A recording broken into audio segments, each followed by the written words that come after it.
This is the iterator. When you do the list iterator, remember for this list interface, you extend iterable. When you extend iterable, you need to implement the one method that is the iterator method. Okay. To have the iterator method, you are creating an iterator. So I'm creating a list iterator. I name it as list iterator and implements the iterator interface. Okay. Your list interface extends iterator interface. That means you must provide that method. In order to provide that iterator method, you need to create this class. So it's pretty not much. You actually just create this list iterator. Your current is wherever you want to start with, right? This is your count. So has next, that's your current. If your current is not null, that means it's true, right? You return true. If it's null, that means it doesn't have a next, okay? And next method, if it does not have a next, you throw an exception. If, and your result is null, you initialize it to null. And then if it has next, your result is equal to current.getElement. That's next. It returns the element. And current is equal to current.getNext. Okay, so that's the new current. So that's the next method. And so in my unordered list, I have the iterator method here. So I will return my iterator. Okay, list iterator. That's the iterator. And now let's go to the tester. Okay, I'm going to test it. I will show you how that iterator works because that's the only thing that's new. So here is how the iterator works. Because we have implemented the list iterator, right? I can create an iterator, okay, passing or call that iterator method there because list is already created. Remember, your list implements the iterator method. Okay, so you use that to call the iterator method to get iterator, and that's why you can use this mechanism. Okay, has next, and you can print it out. And you can also, only when you have the iterator method, can you use this syntax. I'm just showing you this is another way. But every time you want to use the iterator, if your list has been modified, you need to recreate that. Otherwise, it's going to use this one. The current will be pointing to the current one at that time. That's why here you need to reinitialize it so that the current points to the current time. Okay, let's run. So if you see, this is the toString method, and this is the using the for based loop there. Okay, that is this one. So it's the same thing. And the first one is this toString method. I want to show you they are the same, toString and this one. And this one is the iterator. We are using the iterator for this syntax. And if you remember, we discussed this briefly.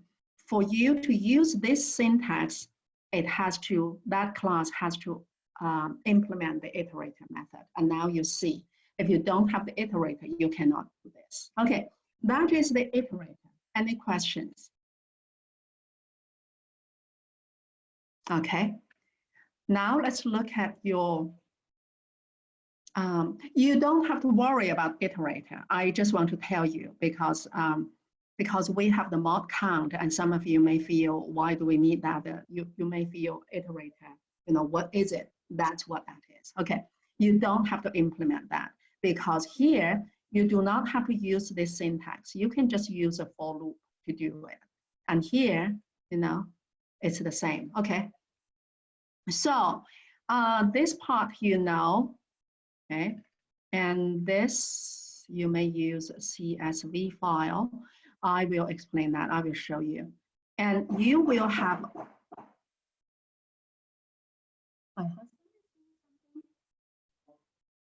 oh, outside, okay. So you will have a list object of customers, read each customer from the file, combine that information and the randomly generated seat number. Okay, so if you look at this, let's, we have 20 minutes. Let me see what this is. I don't know, someone is doing something. Okay, I'm in Houston, by the way, I'm not in San Antonio. Okay, so create a customer class, right? That has name, phone number, and seat number. Add one more attribute. So this is from your previous project. Add one more attribute, classification. Use a new type, extra 3 points for priority, senior, regular. Those are the 3 different classifications. Create a text file that has a list of names and phone numbers and classifications. You may use a CSV, comma separated file, a text file, or use any other delimiter as you like. Okay, so this delimiter is comma. You can use a tab, you can use any other ones. You will have a list object of customers. Read each customer from the file. Combine that information and the randomly generated seat number to instantiate the customer object and add to the list object. You need to create a utility class and a static method called generate seat number. Okay, so you have to have another class, call it utility, and have a generic, have a static method, generate seat number. So you don't generate the seat number in your customer class or in your driver. You have to have this class to use that method to generate. Print out the list object, then test all methods of the list class. Create a new customer object to call add from, add rear, etc. Okay. Finally, print out the list again. Have Java doc for customer class only. Okay. And here are the extra credits. If you want to do, you can do that. But I want to show you roughly how this you can start this. Okay, let me close this.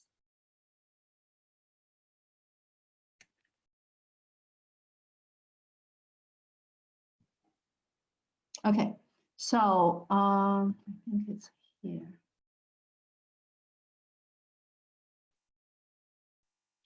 Okay, so here is, okay, if you go to your class, if you go to assignment,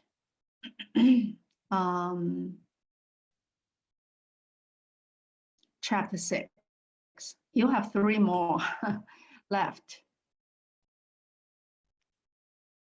Okay, so here, right? List, that's this one I already showed you. And text file, you can download that. And this is the dissector. This is a Java file. You can download that and just put it in your project and run. And that's what I did, okay? So if you look at it, it's just a file. So you can download that. And for this one, it's just a file.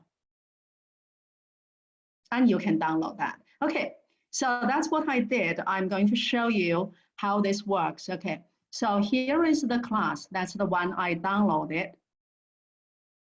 Okay, and this is the test file. Your test file must be placed inside the project. Look at it. It's inside the project. What you can do is you can just move it there. This is my test file. I can just drag and move it into this project, okay? That's my project. Do not move it into your package because that's not where it looks for it. You have to move it into your project right there, okay? That's what I did. Or if you cannot move, you can just put it in your project. Okay, so now look at it, it's with the same, no, that's a zip file. Okay, why is that? Oh, I just moved, I think I moved it there. Okay, so it's in the same level as the packages. Okay, so that's the file name. That's this same file name. If you look at the text file, that's what we had just now. Okay. So I'm going to run this, not this one, this one. I'm going to run it. So if you look at it, we declare two scanners. One is file scan that scans a file. One is, oh, okay. So they are just declared. They are just reference variables. They haven't been instantiated. Declare two scanner objects. And here we instantiate this file scan to point to a file, to scan a file. Okay, that's how you do that. New file, give it the file name. Don't use the absolute path, because if you say C colon dash whatever, wherever it is, when you submit it, I cannot run it. So you have to make it relative. You have to put your test file right there in your project. Okay. Do not use the C, the absolute path. Some of you may like that. You see, you want to be able to access files anywhere, but in this case, I need to be able to run it. So you have to put it here, directly here. And just use this relative path, okay? And here, this has next, and you can see the scanner has the iterator method, right? That's how you use the has next method. So file scan dot has next. For a file, it reads a line. Okay, so it reads has next. This will give you a line. And then inside, you create a new scanner. No, not there. Here, this one here. Okay, let's talk about that there. So URL is a string. You read one line, it goes there, and you can print it out. To just see, this is really for documentation, not for documentation, for testing purposes. I'm showing you that's what is being read. Okay, and here we create a new scanner with a URL, which is a string. So this scanner will read a string. And now we encountered three scanner constructors. One reads a text file here. One reads a string, and the one we use reads from the keyboard system.in, right? So you can see these are overloaded constructors. And so here, URL scan, that's the scanner, dot use delimiter, we use the / as the separator. Delimiter is the separator. And so while URL scan dot has next, there you read it. It returns the next element. And you saw my implementation, you just get the next element. Okay, so let's run. And you can see this is the URL you read using the file scan. And it doesn't have the delimiter, so it prints out the whole thing. For this one, the delimiter, you have two of them. So now they are separated. And for this one, you have one, and they are separated. So that's what the delimiter is. Okay, now if I go back, if I change this, if I change it to a tab, for example, okay, instead of that, I use a tab.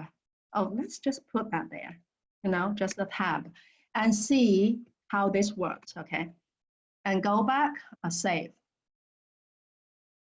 Okay, so go back here, I need to change that delimiter to a tab. Okay, now let's run.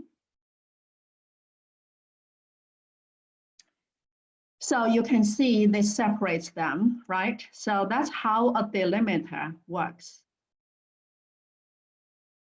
Okay, this is the whole thing, and they separate them. Any questions, everybody? So what you need to do is you need to create this text file. And if you look at it, what did I want you to do? I said create a text file that is a list of names, phone numbers, and classification. So what you need to do is names, not John, and you can decide how to separate them, okay? If you use a tab, you can do that. Phone number and senior, that's the classification. So you will do that, okay? And the junior, something, I forgot what my classification. And that's the text file you need to create. And then just make sure you do your delimiter correctly, and you can see you are separating them, right? Okay. So you can, oh, for this one, did I not press the tab here, maybe? Okay, so that's how that is done. Any questions, everybody? Okay, let me do this. I can even separate them with, if you separate them with a dot, you need to have two of these, two escape characters. So you can see they are separated by the dot, right? Okay, so this one is not separated because there is no period at all. So that's what the delimiter is. Any questions? So here, if you think about it, this will really give you separate something. So you can say, you see, this is how I debug. I just say, I got here. I'm trying to see if I'm in the loop. Okay, so here you can also say string, right? S, and you can say equal to URL scan.next. You can assign it to a variable. And here you just do the S, okay? So it's exactly the same thing. And also, if you look at your programming assignment, I'm asking you, you will have, create that. You will have a list object of customers. So list customers, right? That's an object. And read each customer from the file.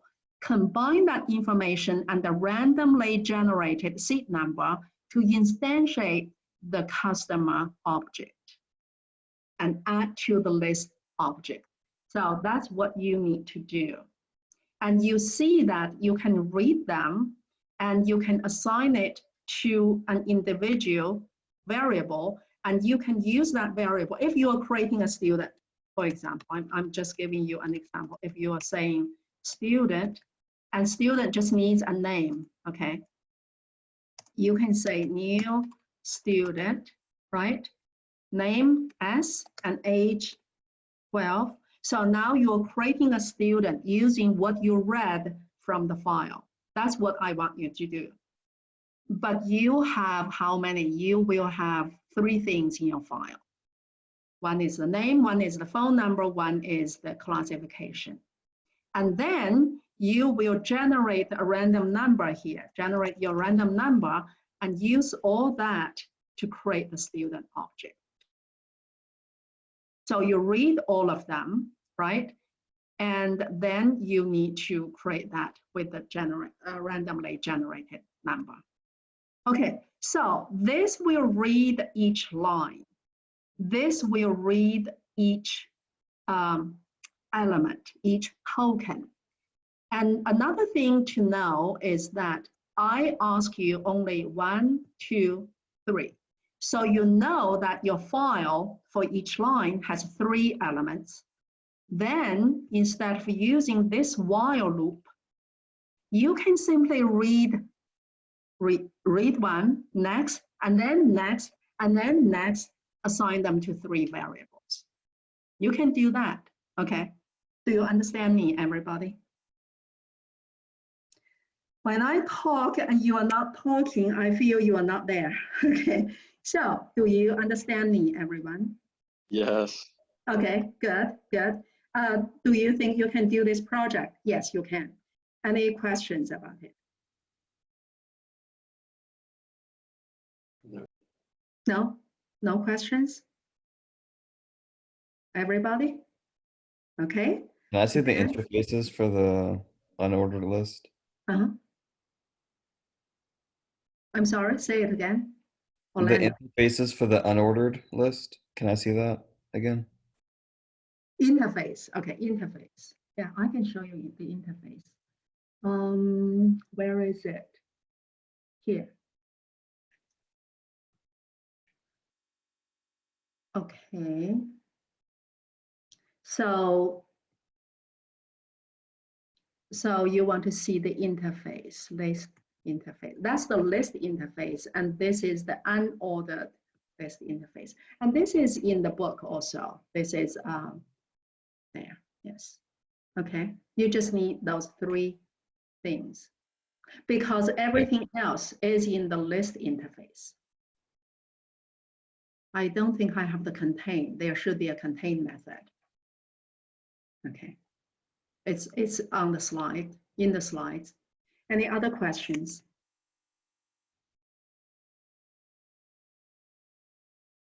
Everybody, no questions? If you don't have questions, does that mean we are done? Do you think? I think so. You think so? Okay, let me stop recording then.